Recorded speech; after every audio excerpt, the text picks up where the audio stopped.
Hey, hi everybody. Thank you so much for being with us. I am Kristen Casado and I am here doing ALZChats with you today. And I'm so pleased to have with us today Dr. Carmen Carrion, who's a clinical neuropsychologist and associate professor of clinical neurology at Yale, and also a member of our MSAC, which is Medical Scientific Advisory Council for the Alzheimer's Association Connecticut chapter. Thank you so much for being with us. I greatly appreciate it. My pleasure. Thank you so much for having me. I thought this would be really important to talk about some things, especially because of what recently came out in our facts and figures. So every year around March, we have new facts and figures that come out from the Alzheimer's Association, kind of new statistics. In a couple of weeks, I went over a lot of those statistics, but there's a special report this year, and it was really talking about discrimination as a barrier to Alzheimer's and dementia care across the country. And I want to throw out some statistics and some things that we learned. And then Dr. Carrion, I want to kind of ask you about some of those things. So let me start with explaining that this is something we've known for a while, that Black African Americans are 2 times as likely to develop Alzheimer's and dementia. Hispanic Latinos are 1.5 times as likely. Apparently, according to the special report, Black Americans lack trust in clinical trials. People of color want healthcare providers who look like them and understand their experiences. Hispanic, Black, Native Americans are twice as likely as whites to not see a doctor if they were having some sort of memory issue. And a lot talking about misdiagnoses of all dementias among all people of color. So I obviously am not saying this for the first time for you. I sent this ahead of time to you, but so what are some of your thoughts about those stats? Yeah, so first I want to thank the Alzheimer's Association for taking the time to collect the survey data. I think it's so important to hear directly from members of the community about their own experiences. And yes, you're completely right. Not the first time I hear not just the survey results, but my own experiences interacting with my family members and hearing about what they go through. And then also as a provider, just encountering, the difficulties, the different hurdles that my patients have to go through just to get access to their healthcare needs. And so, what we're seeing from the survey data, it really highlights that communities of color, and specifically the Hispanic community, has very different needs. What are some of those needs? What are you seeing? Yeah, so, well, when we talk about, cultural differences, especially when we're talking about the Hispanic or Latino community, I always like to start by acknowledging that it's a very heterogeneous group, okay? So I don't want to make the assumption that if you identify as Hispanic or Latino, that all of these statistics, automatically apply to you. We don't want to make sweeping generalizations. But, with that being said, the disparities that we're talking about, they tend to disproportionately affect older immigrant groups. So what we end up seeing, of course, is that they often, come to the US during adulthood, and they might not have had enough opportunities to go to school in their country of origin. Maybe they have limited English proficiency, or limited health literacy often goes along with that, where they have difficulty understanding medical concepts. And many times they're uninsured or underinsured. Right. So in that regard, I mean, we're also talking about family and the way we look at things, right? And we talked about this a little bit a couple weeks ago. I spoke to Dr. Laverne Wright, who is also on our MSAC committee, and we talked about dementia in the Black community. And in certain cultures of people of color, it seems that, and also Asian Americans, I believe, you bring mom and dad into the house, and there is no real need to go to the doctor. You just take care of your elders, and that's just kind of the way it is. So that's good and wonderful and loving, but there's a concern about not getting a diagnosis, right? As far as that concern. Yeah, and it's such a big concern, because what ends up, what's really striking and pretty consistent with my observations is that what you see in communities of color and the Latino community is this idea that if there is significant cognitive change or memory loss, that this is normal and this is what's to be expected with aging. And, of course, then that ends up leading to just this delay in care.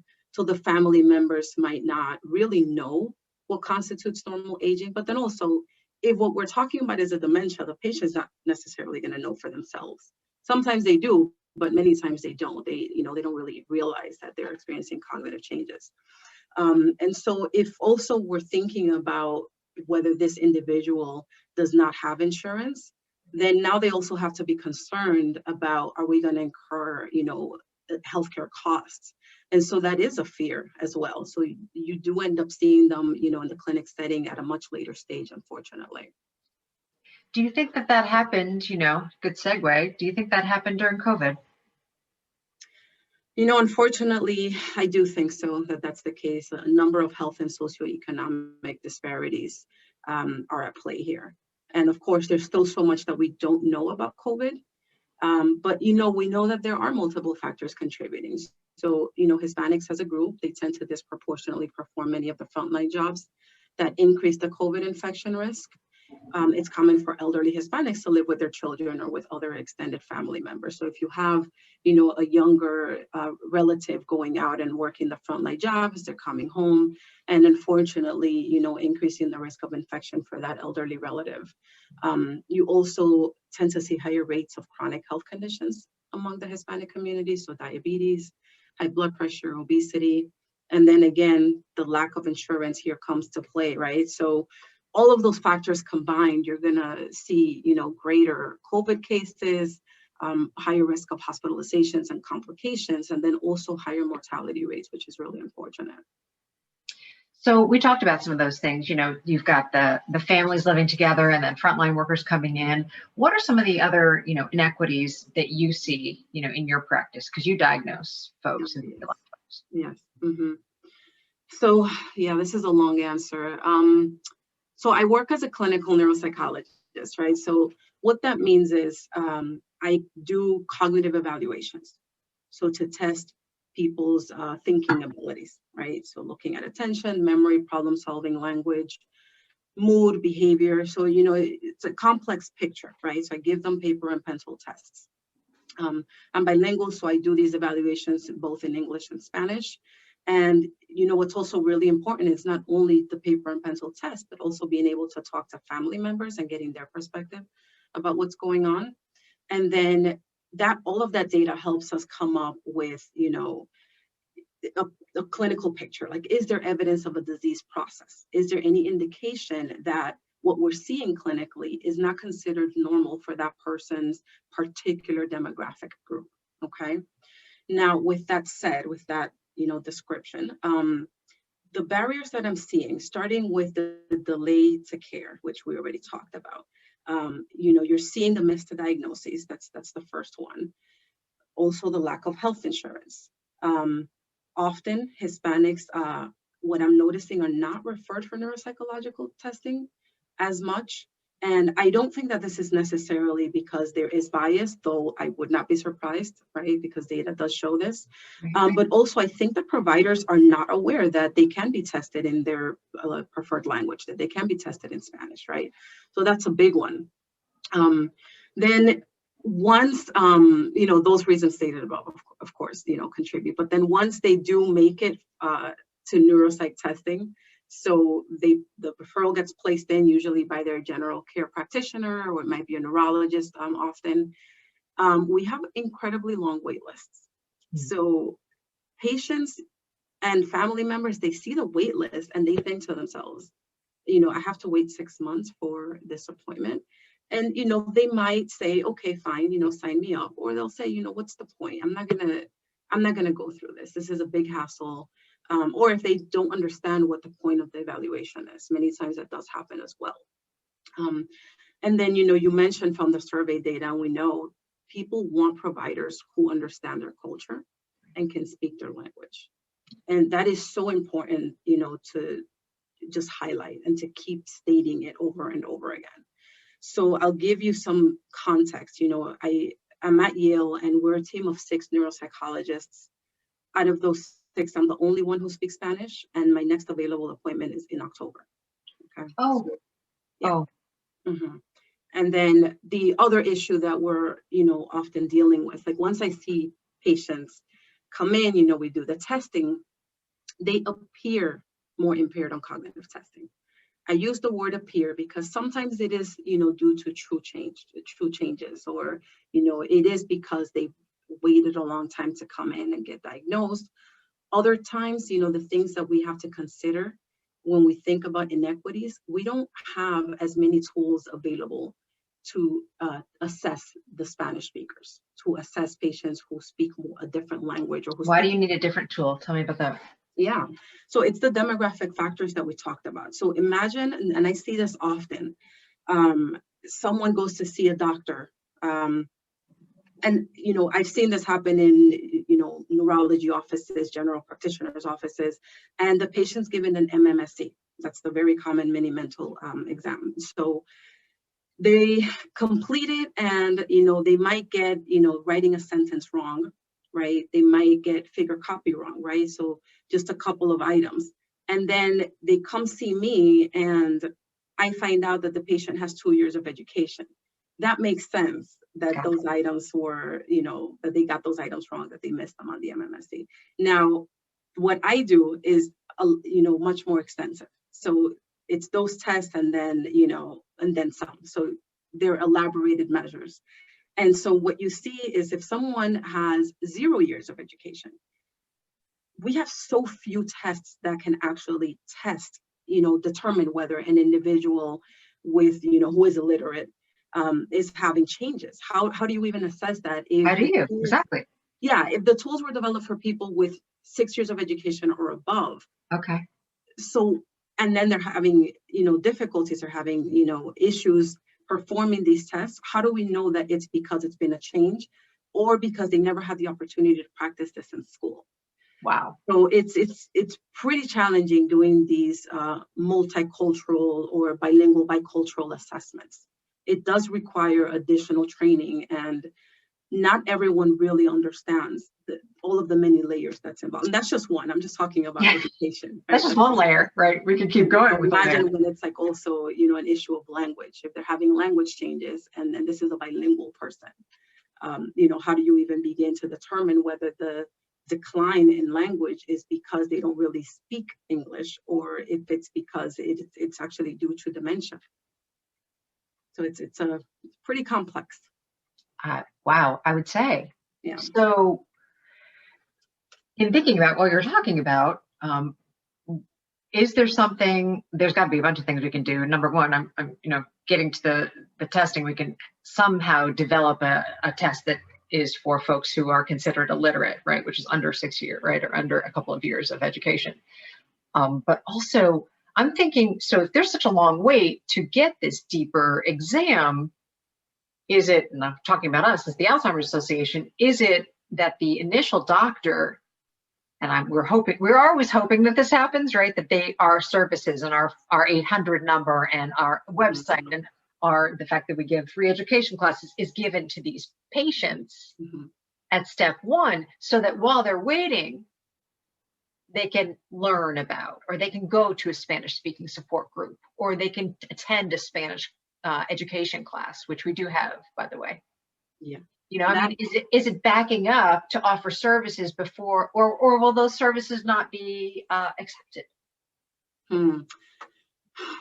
Yeah. Yeah. Now that we have momentum, I think we do have to take advantage and figure out what can we do. How can we, you know, improve healthcare access, right? And so backing up and thinking about what can they do in the meantime, that's definitely one approach. But, you know, also thinking about how do we educate providers, general providers, you know, okay, this is what you can expect. These are the differences that you might see in this group. If these are the issues that we're thinking about, whether it's limited English proficiency or education, this is what their picture might look like on, you know, a cognitive screener. And this is what to ask about. So really thinking about patient service, I think that's a really good first step. Also, multicultural training really needs to be integrated from the very beginning. So what I'm seeing is we often have to complete these, like, you know, continuing education, multicultural training courses. And they honestly, they are an afterthought. And you can't separate a person from their culture. So it doesn't make sense that it's, you know, something that you take later on, right? So as you're going through medical school or graduate school, you really should be taught, you know, about cultural differences throughout your curriculum, right? So at an institutional level, I think that honestly, medical centers and hospitals, they need to do a better job recruiting diverse providers and trainees and really focusing on improving retention, right? So, Yale has a wonderful program right now that focuses precisely on ethnic minority recruitment and retention. And I think that's a really good model that's been implemented. It's not perfect, but it's a start. And I think that we need more services like this, right? We talked about the issues with research and how they're not really representative of the US population. And I think, let's pause there for a second because someone has a question. What is the difference? So we know a little bit about why potentially that Black African Americans and Latinos are more at risk because there are some other other health issues that are involved, right? A lot of people are presenting, say, with vascular. People are predisposed to diabetes in some regards, but we don't know enough, and that is because we don't have representation in research. And that is why we need more folks of color getting involved in research, but there's a giant mistrust. So I just wanted to say that because someone had a question here on Facebook, but if you could just share a little bit about the mistrust and what you think we could do, because you're a researcher as well, to overcome that. Absolutely. And this is something that comes up so much. I've attended several meetings on this. What do we do about the cultural mistrust? And it is completely understandable. We need to preface it with that, just given, some really ugly history even in the US, right? In terms of improving trust in the community. So the first step, I would say, you do need investigators, you do need researchers to work on outreach, right? So having people go out into the community, interacting with people and seeing what their needs are. What is it that they need to see addressed? What are they asking for, right? Meeting with them and gaining their trust, but really improving education, because sometimes, to be honest with you, I see flyers of different studies, and the language is not really targeted for some groups, right? So the language might be, for someone that has like a high school education, they're reading it, or maybe 8 years of education, and you're not really actively thinking about the fact that like there's a huge portion of the population that won't even understand what you're asking them to do. And so that is one component of it. I also think that it is important, going back to the suggestion that institutions focus on minority recruitment and retention. If you have researchers that look like the community, that might actually, help gain their trust. And, even bringing it back to the whole discussion of COVID, I've had a couple of patients come in and they're completely honest and they say, I'm not getting that vaccine. I don't trust the vaccine. I don't know what they're going to try to inject me with, right? And then what we typically hear is, I don't want to be a guinea pig. So I've been able to open up and say, I had my doubts initially too, but I got vaccinated. And I've had patients say, did you, oh, okay, and then suddenly they start to trust it a little bit more. And I was actually really surprised at how effective that was. So if they're seeing that people that look like them actually trust a particular study or can explain it, whatever it is, I think that that's going to go a long way. It's amazing. I want to keep talking to you. There's so much more I want to ask you. God, so many layers. There's so many layers, and thank you so much again for chatting with us. But I do want to talk about, stay with research. You have a study that's coming up. Share about your study and what you're looking for. Yes. Two exciting projects that I'm actually currently collaborating with a bunch of other researchers with. So the first one is we're going to be collecting survey and publicly available data to learn more about how characteristics of the neighborhoods in which we live from birth might impact brain health, including the risk for Alzheimer's disease and related dementias. And this is led by Amy Kind at the University of Wisconsin. And then in a second project that I'm also collaborating with multiple institutions, it's not just me, but multiple institutions across the US, we're trying to collect cognitive data from healthy Spanish speakers, just so that we can have an appropriate reference group by which to compare Latinos who are presenting with cognitive impairment. So I'm currently— Tell me what that means. What does that, what, you know, for anybody out there who, and we're going to put this, you know, on all the social medias and send it around. So what does that mean? You're collecting cognitive data. What does that mean? Yeah, so the testing that I talked about earlier in the interview, so giving them tests of attention, problem solving, memory, just different abilities, thinking abilities. And, you know, because I mentioned that we really don't have too many tests that are appropriate for the Latino community, especially those who are primarily Spanish speaking. We want to be able to get what's considered normal data from people who are healthy. What does it look like? What do cognitive performances look like in people who are healthy? Because if we don't know what it looks like in individuals who are healthy, how are we going to know when someone comes in with some type of disease process, whether this is actually the disease manifesting itself, or if it's just, you know, demographic factors playing a role? How are you getting the word out about this study? Do you do what you were talking about? I mean, you are incredibly busy yourself, but is there someone, you know, is there a way you could get into these communities and be like, hey? Yes, so Yale luckily has a really nice program. They have a group called Cultural Ambassadors here. Oh, So nice. they're members of the community that meet with researchers at Yale to try to get members of the community involved in different studies. And so I reached out to them recently, and I'm still waiting to hear back. But if we can get more people involved, if they can, you know, reach out to me, that would be amazing. That would be very helpful. You know, I'm not collecting a ton of data. Every institution across the US is trying to reach a target of 50 participants. So it's not an insane number, but I think, you know, it'll go a long way just because it's so many different institutions that are involved. I also think it's going to break those barriers Mm-hmm. because you're actually speaking to these folks and explaining what a research trial entails, right? And what data entails and what a researcher does. So I think that they could go back and bring it to their mom who may be having some memory issues. Like this could really, I feel strongly and excited for you because this could really open a lot of doors for everyone, you know, to get education out there and to really serve the people who we need to serve, which I think is really our point, right? It's really what we're trying to do here. Absolutely. Yeah. All right, I'm going to wrap up. Is there anything else you would like to add? This is just so informative and I greatly appreciate your time. Yeah.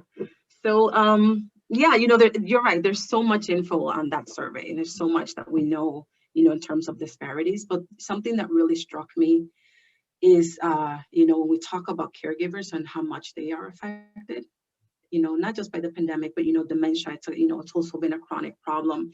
In the Hispanic community, you do end up seeing that family members end up shouldering most of the caregiving. They're not using respite services. You know, it kind of goes against cultural norms.